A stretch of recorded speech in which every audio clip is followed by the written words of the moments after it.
Pu lại một cái theo cho lòng vách nữa Pu lần thêm ô Pu lại con này thêm quay sáng rồi một chút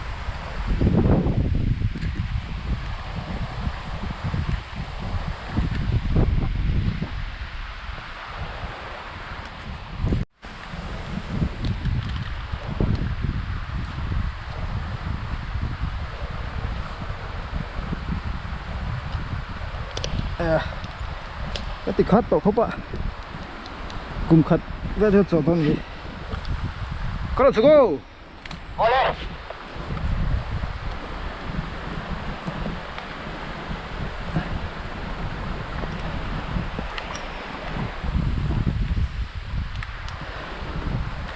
hay cầm hăng bị lỗi tốt mày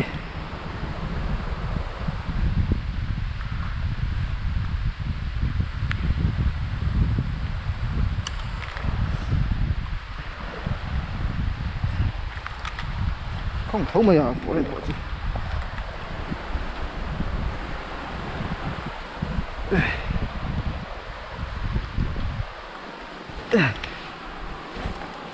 ê có thêm về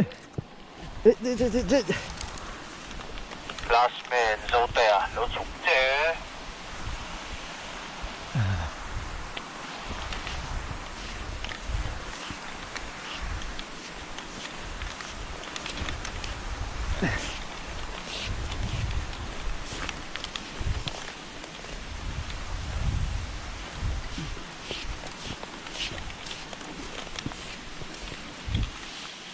sao về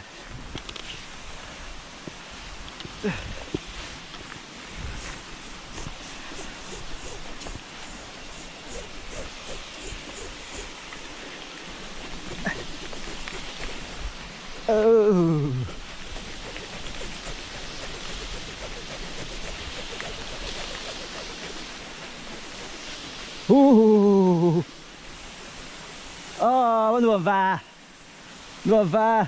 khó thầm nữa tụi hay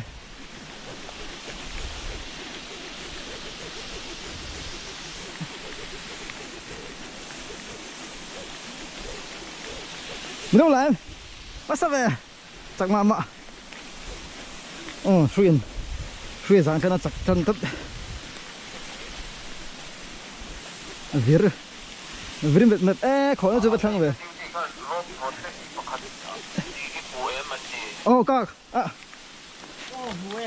tôi các rồi con tháo tôi hết nó sẽ về nó về khả năng hấp bỏ tún nhưng mà nó bật dâu em mà